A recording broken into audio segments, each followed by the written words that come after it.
الحمد لله نحمده ونستعينه ونستغفره ونؤمن به ونتوكل عليه ونعوذ بالله من شرور أنفسنا ومن سيئات أعمالنا من يهده الله فلا مضل له ومن يضلله فلا هادي له وأشهد أن لا إله إلا الله وحده لا شريك له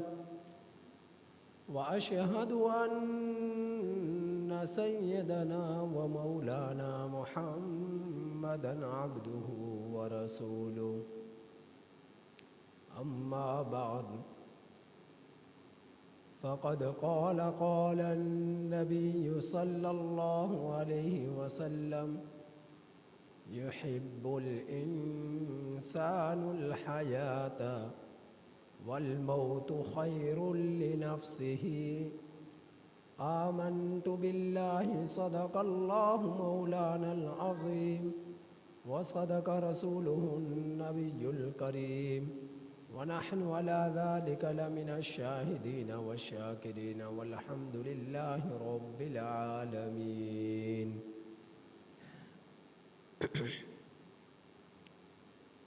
میرے واجب الاحترام عزیز سامعین حضرات،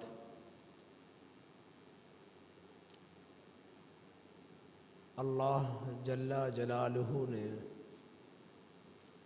انسان کو زندگی دی ہے تو زندگی کے ساتھ ہی موت کا بھی اعلان فرما دیا.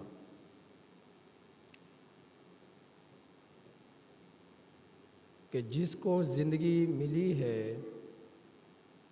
یا ملنی ہے اسے موت کا سامنا بھی کرنا پڑے گا، چاہے تو وہ جانے کے لیے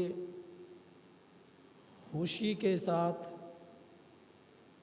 رضامندی کے ساتھ موت کو قبول کر لے، اور چاہے وہ موت کو ناخوشی کے ساتھ ناگواری کے ساتھ اسے قبول کر لے. جو وقت میرے رب کی طرف سے طے ہے دنیا میں آنے کا یا دنیا سے جانے کا، اس سے ایک منٹ ایک سیکنڈ بھی دنیا میں آنے کے اعتبار سے یا دنیا کے جانے کے اعتبار سے وہ وقت زندگی یا موت کا آگے پیچھے نہیں ہو سکتا. میرے نبی نے فرمایا ہے یحب الانسان حیات، یحب الانسان، انسان پسند کرتا ہے الحیات، زندگی کو، لیکن فرمایا والموت خیر لنفسہ، حالانکہ موت اس کے لیے بہتر ہے. انسان زندگی کو پسند کرتا ہے حالانکہ موت اس کے لیے بہتر ہے. دنیا کے اندر کتنی چیزوں کا سامنا کرنا پڑتا ہے، ہر شخص کو فکر لگی ہوئی ہے، ہر شخص کو فکر لگی ہوئی ہے. اب وہ فکر اپنی ایک کاروبار کی ہو، تجارت کی ہو، معاملات کی ہو، ضروریات اہل خانہ کی ہو، غرض کسی نہ کسی اعتبار سے ہر شخص کو فکر لگی ہوئی ہے اور پریشانیاں ساتھ جڑی ہوئی ہیں اور پوری زندگی گزر جاتی ہے. موت آ جاتی ہے، خواہشات بھی باقی رہتی ہیں، ضروریات بھی باقی رہتی ہیں، معاملات بھی باقی رہتے ہیں۔ چاہے انسان کو 5,000 سال زندگی مل جائے تب بھی کبھی اس کا پیٹ نہیں بھرتا اس دنیا کی زندگانی سے۔ ہاں، جس کو اپنے رب سے محبت ہو جائے، جس کے دن اور رات اپنے رب کی یاد میں گزر جائیں، جس کے سامنے آخرت کا یقین آ جائے، جسے آخرت کی فکر ہو جائے، تو پھر ایسا شخص دنیا کی زندگی کو پسند نہیں کرتا، دنیا کی لوازمات کو پسند نہیں کرتا، دنیا کی خواہشات کو ترجیح نہیں دیتا۔ حضرت ابو ہریرہ رضی اللہ تعالیٰ عنہ غالباً یہ صحابی ہیں، انہی صحابی سے یہ بات مروی ہے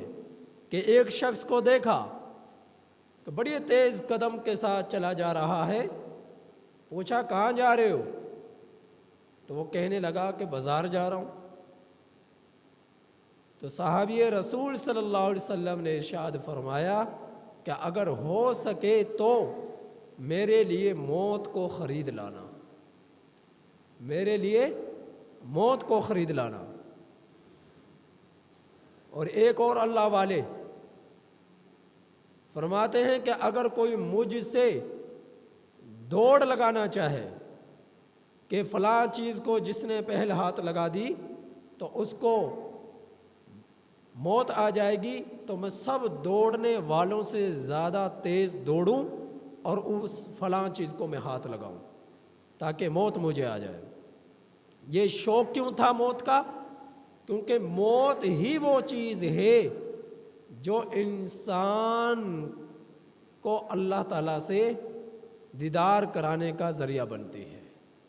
آخرت کے پردے اٹھائے جانے کا ذریعہ بنتی ہے، آخرت کے نعمتیں کے حصول کا ذریعہ بنتی ہے۔ تو جو شخص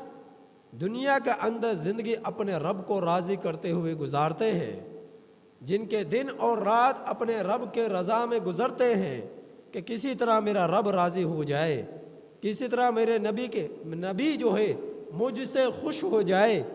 تو حلال کا اہتمام کرتا ہے، حرام سے بچتا ہے، معصیت سے بچتا ہے، گناہوں سے بچتا ہے، اپنے رب کی منشا اور چاہت کے مطابق زندگی گزارتا ہے، نبی کی اتباع میں زندگی گزارتا ہے، تو پھر ایسے شخص کو دنیا کی لذات دنیا کے اندر جو ہے اسے مست نہیں کیا کرتی، دنیا کے اندر اندھا نہیں کیا کرتی۔ چاہے دنیا کی کتنی ہی لذات اس کے سامنے آ جائیں، کتنی ہی خواہشات اس کے سامنے آ جائیں، اس کے سامنے صرف ایک ہی فکر کہ کسی طرح میرے رب سے ملاقات ہو جائے، کسی طرح میرے رب سے جو ہے میرا دیدار ہو جائے، مجھے اپنے رب کا دیدار ہو جائے، زیارت ہو جائے، ملاقات ہو جائے، اسی فکر میں دن اور رات اس کے گزرتے ہیں۔ اور جب آخرت کی فکر ہو جائے، رب سے محبت ہو جائے، تو دنیا میں ایسے شخص کا دل نہیں لگا کرتا، دنیا میں ایسے شخص کا دل نہیں لگا کرتا، کیونکہ اس کا دل صرف ایک ہی چیز کی طرف گامزن رہتا ہے، اور وہ یہ کہ کسی طرح میرے رب سے ملاقات ہو جائے، کسی طرح مجھے اپنے رب کی زیارت ہو جائے، تو بس اسی فکر میں۔ اور وہ دیدار، وہ زیارت، وہ ملاقات، وہ آخرت کے احوال، وہ پردے، وہ اس کو سامنا کرنے کے لیے ضروری ہے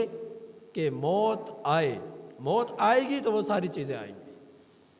اور میرے نبی نے فرمایا کہ یہ موت کے بعد کی زندگی اصل وہ زندگی ہے کہ دنیا کے اندر سے جب انسان آخرت کے زندگی کی طرف منتقل ہوتا ہے، موت کے ساتھ ہی آخرت کے پردے اس سے اڑ جاتے ہیں۔ اور یہ جو زمانہ ہے، موت کے زمانے سے لے کر قیامت قائم ہونے کے زمانے تک، اس درمیانی زمانے کو عالم برزخ کہا جاتا ہے، عالم برزخ کہا جاتا ہے۔ 3 زمانے ایسے ہیں جو بہت ہی جس کا انسان کو ہر حال میں سامنا کرنا پڑے گا۔ زمانے ویسے بھی ہیں ہی تین، کچھ زمانے تین وہ ہیں جو انسان کی دنیا کی زندگی کے اندر گزرتے ہیں، ماضی، حال، مستقبل۔ ماضی جو گزر چکا، حال جو گزر رہا ہے، مستقبل جو آ رہا ہے۔ اور تین زمانے وہ ہیں جو انسان کے دنیا کے آنے کے بعد سے شروع ہوتے ہیں۔ اور وہ تین زمانے کون سے ہیں؟ ایک زمانہ اس کی دنیا کی زندگی کا ہے، دوسرا زمانہ اس کے برزخ کی زندگی کا ہے، تیسرا زمانہ اس کا قیامت کے بعد کی زندگی کا ہے۔ تو تینوں زمانوں کے سامنا اسے کرنا پڑتا ہے۔ تو جب مومن بندہ دنیا سے جاتا ہے تو مومن بندے کے جانے کے بعد جو اس کے اہل و عیال جو ایمان والے دنیا سے چلے گئے، وہ اس طرح اس کا گھیراؤ کر لیتے ہیں جو ایک بہت زمانے کے بعد کوئی عزیز، کوئی رشتہ دار کہیں دور دراز سے سفر کر کر آیا، اور جب وہ آیا پتہ چلا میرا فلاں عزیز آ رہا ہے، تو دنیا کے اندر جس طرح اس کا استقبال کیا جاتا ہے، اس کا گھیراؤ کیا جاتا ہے، بالکل اسی طرح یہ شخص جو دنیا سے گیا، مومن شخص، اور اس کے وہ اعزاء و اقربا میں سے جو اہل ایمان تھے، وہ اس کا گھیراؤ کر لیتے ہیں اور اس سے پوچھتے ہیں، جس طرح دنیا کی زندگی کے اندر پوچھا کرتے ہیں کسی دور دراز سے سفر کر کر آنے والے مہمان سے کہ فلاں کا کیا حال ہے، فلاں کا کیا حال ہے، اس کا دیدار بھی کرتے ہیں، اس سے ملاقات بھی کرتے ہیں، اس کی زیارت بھی کرتے ہیں۔ تو اسی طرح موت کے بعد بہت بڑا خاندان، اس کے بیٹے، اس کے جو ہے اعزاء و اقربا جو اس سے پہلے دنیا سے چلے گئے، وہ بھی اس کا چاروں طرف سے یوں ہی گھیراؤ کر لیتے ہیں اور اس کا استقبال کرتے ہیں اور اسے محبت سے ملتے ہیں، اس کی زیارت کرتے ہیں۔ تو اللہ رب العزت نے آخرت کی زندگی اصل ہم لوگوں کے لیے زندگی رکھی ہے۔ دنیاوی زندگی تو یہ آخرت کی زندگی کو پانے کے لیے ہے، آخرت کی نعمتوں کے حصول کا ذریعہ ہے، رب کو راضی کرنے کا ذریعہ ہے۔ تو اللہ رب العزت جو ہے ہر شخص کو موت کا سامنا بھی کرائیں گے اور موت کے بعد جنت یا جہنم کے احوال کا سامنا بھی کرائیں گے، جنت یا جہنم کے احوال کا سامنا بھی کرائیں گے۔ حدیث شریف میں آتا ہے کہ پہلے زمانے میں ایک شخص تھا، اس نے جب موت کا وقت قریب آیا اپنے بچوں کو یہ وصیت کی کہ بیٹو جس وقت میں مر جاؤں تو میری موت کے بعد ایسا کرنا، مجھے جلا ڈالنا، اور جلا ڈالنے کے بعد میرے ذرات کا کچھ حصہ سمندر کے اندر بہا دینا، پانی کے اندر بہا دینا، اور میرے جسم کے ذرات کے کچھ حصے کو خشکی کے اندر جو ہے انہیں ڈال دینا اور ہواؤں کی نظر کر دینا۔ اگر اللہ رب العزت مجھے زندہ کرنے پر قادر ہوا اور یقیناً وہ قادر ہے، تو وہ ضرور بضرور مجھے عذاب دے گا، اور اللہ کے عذاب سے مجھے کوئی نہیں بچا سکتا، اللہ کے عذاب سے مجھے کوئی نہیں بچا سکتا۔ اس نے اپنے بچوں کو یہ وصیت کی۔ تو میں یہ جو کہہ رہا تھا کہ ہم اپنی زبان میں قبر کا لفظ استعمال کرتے ہیں کہ جس کی تدفین ہو گئی وہ اس کی قبر ہے۔ تو قبر یہ ہم ایک سمجھانے کے لیے یہ لفظ استعمال کرتے ہیں کہ یہاں پر تدفین ہو گئی، یہ اس کی قبر ہے، ورنہ قبر اس کی ہر وہ جگہ ہے جہاں اس کے جسم کے ذرات چلے جا پہنچے، چاہے وہ پانی میں ہے، چاہے وہ ہواؤں میں اڑ گئے، چاہے وہ خشکی کی نظر ہو گئے، جہاں جہاں اس کے جسم کے ذرات ہیں وہاں اس کی قبر ہے، جہاں جہاں اس کے جسم کے ذرات ہیں وہیں اس کی قبر ہے۔ تو اللہ رب العزت نے پھر فرشتوں کو حکم دیا کہ اس کے جسم کے ذرات کو جمع کیا جائے۔ حکم ہوا سمندر کو، حکم ہوا ہواؤں کو، حکم ہوا مٹی کو۔ تو جہاں جہاں اس کے جسم کے ذرات تھے، ہر جگہ سے اس کے جسم کے ذرات آئے اور آ کر ایک جسم بن گیا، اور اللہ رب العزت نے اس کے اندر روح ڈال دی، اور پھر اس سے پوچھا کہ تو مجھے یہ تو بتلا کہ تو نے جو اپنے بیٹوں کو یہ وصیت کی تھی کہ اگر میں مر جاؤں تو میرے جسم کو جلا کر اس کے ذرات کو کچھ پانی کے اندر بہا دینا، کچھ کو خشکی کے اندر ڈال دینا، تو نے یہ عمل کیوں کیا؟ تو نے یہ عمل کیوں کیا؟ تو وہ شخص کہتا ہے اے اللہ، میں نے یہ عمل اس وجہ سے کیا کہ میرے دل میں تیرا خوف تھا، میرے دل میں تیرا ڈر تھا، تیرے خوف اور ڈر کی وجہ سے میں نے یہ عمل کیا، اپنے بیٹوں کو یہ وصیت کی کہ اللہ رب العزت کی ذات ہے اور یقیناً ہے، اگر اس نے مجھے زندہ کیا تو یقیناً مجھے عذاب دے گا، اللہ کے عذاب سے مجھے کوئی نہیں بچا سکتا، تو میں نے تیرے عذاب کے ڈر سے، تیرے خوف سے اپنے بچوں کو یہ وصیت کی تھی۔ تو اللہ تعالیٰ فرماتے ہیں کہ جا، تیرے اسی ڈر کی وجہ سے میں تیری مغفرت کرتا ہوں، کہ تیرا جو دل میں میرا ڈر تھا، میرا خوف تھا، تیرے ڈر اور خوف کی بنا پر میں تیری مغفرت کرتا ہوں، اور اس شخص کی مغفرت ہو جاتی ہے، اس شخص کی بخشش ہو جاتی ہے۔ تو اللہ رب العزت جو ہے، مقصد دنیا میں بھیجنے کا یہ نہیں ہے کہ میں اپنے بندوں کو ضرور ضرور عذاب ہی دوں۔ اللہ رب العزت کو عذاب دینا مقصد ہوتا کہ میں اپنے بندوں کو عذاب دوں، جہنم کے اندر ڈالوں، آگ کے اندر جھلساؤں۔ اگر یہ مقصد ہوتا پھر نبیوں کو نہ بھیجتے، پھر پیغمبروں کو نہ بھیجتے،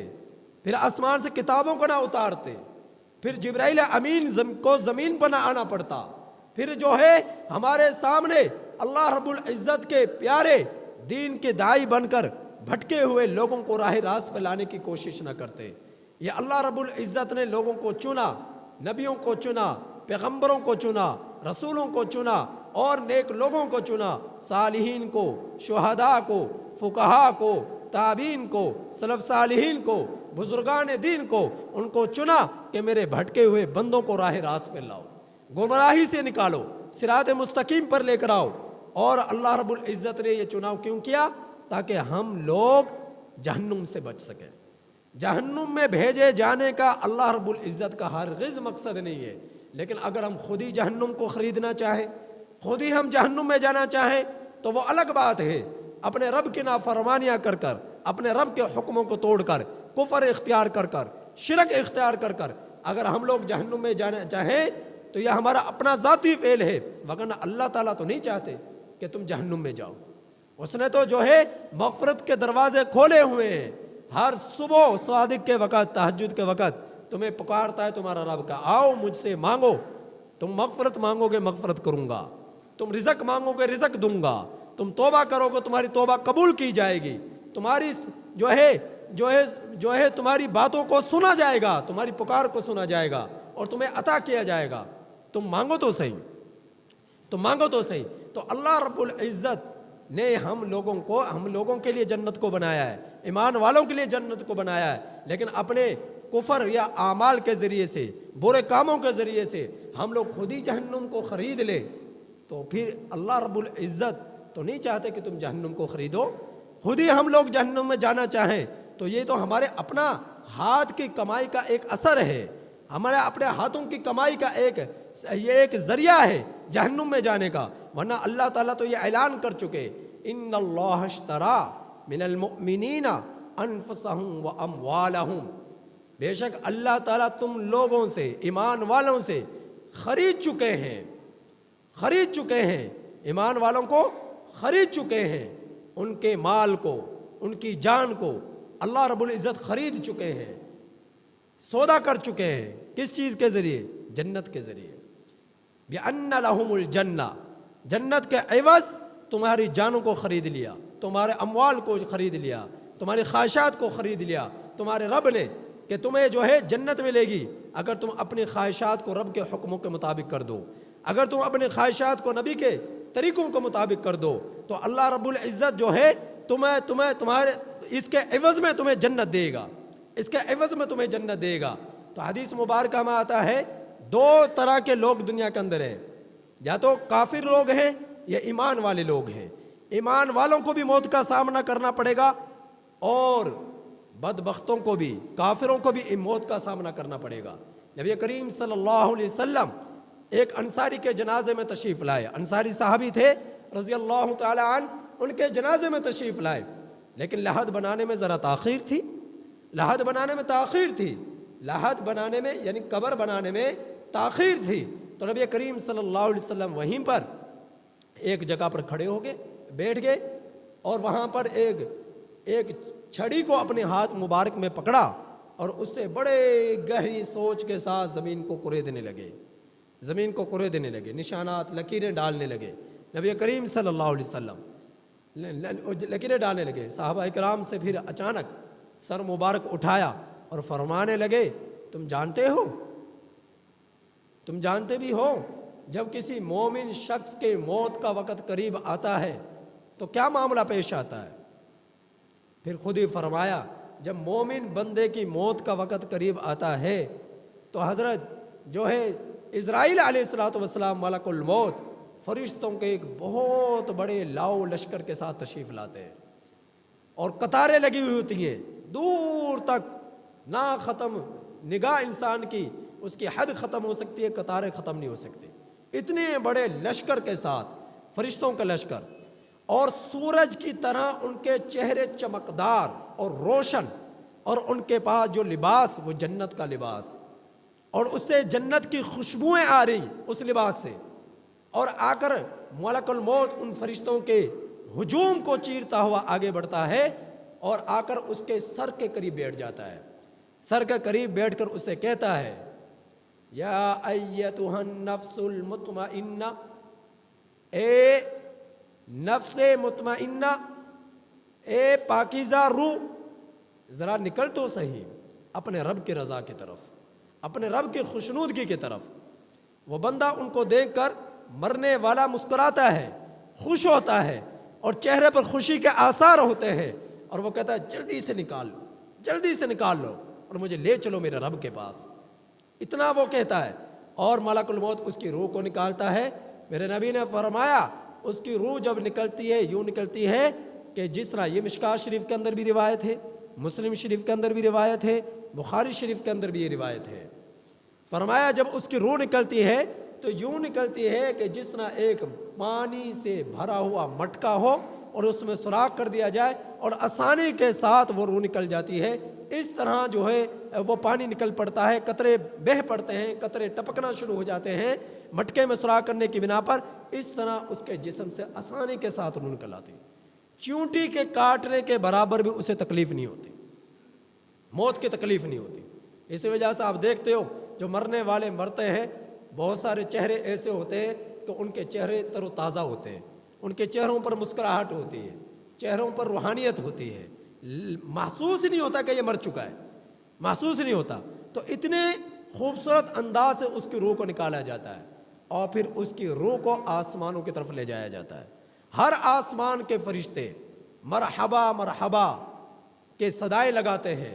خوش ہوتے ہیں اور پوچھتے ہیں کہ یہ کون ہے؟ تو دنیا کے اندر جس طرح کہتا ہے فلاں بن فلاں کا یہ بیٹا ہے، تو اسی انداز سے اچھے القابات کے ذریعے اس کا تعارف کرایا جاتا ہے کہ فلاں بن فلاں کا یہ بیٹا ہے، تو کہتے ہیں مرحبا، تیرا آنا خوش آمدید، تیرا آنا مبارک ہو،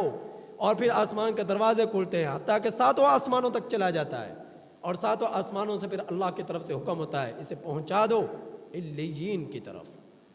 پہنچا دو اسے جنت کی طرف، اس کی روح کو اس کے جسم کی طرف لٹائے، اور جو اس کو لے کر جاتے ہیں کفن تکفین کا انتظام کرتے ہیں، تجہیز کا انتظام کرتے ہیں، اور جو ہے چارپائی پہ لٹا کے اسے قبرستان کی طرف لے کر جاتے ہیں، تو اس وقت سے وہ مرنے والا کہتا ہے جلدی جلدی لے چلو، جلدی جلدی لے چلو، مجھے پہنچا دو میرے ٹھکانے کی طرف، مقام کی طرف۔ وہ یوں لوگوں سے کہتے ہیں تو جن کے اندر عقل نہیں ہے، جو انسان نہیں ہے، جنات نہیں ہیں، ان کے علاوہ ہر مخلوق اس کی آواز کو سنتی ہے، ان کی پکار کو سنتی ہے، اس کی پکار کو سنتی ہے، اور اللہ رب العزت اس کی روح کو اس کے جسم تک پہنچا دیتے ہیں، اور پھر فرشتے اس سے پوچھتے ہیں مر رب کا، تیرا رب کون ہے؟ پوچھتے ہیں مر رب کا، تیرا رب کون ہے؟ پوچھتے ہیں تیرا نبی کون ہے؟ پوچھتے ہیں تیرا دین کون سا ہے؟ تو تین طرح کے سوالات کرتے ہیں، منکر نکیر اس سے سوالات کرتے ہیں، خوبصورت چہروں کے ساتھ آتے ہیں، اور وہ درست جواب دیتا ہے، وہ کہتا ہے کہ ہٹ جاؤ، مجھے نماز پڑھنے دو،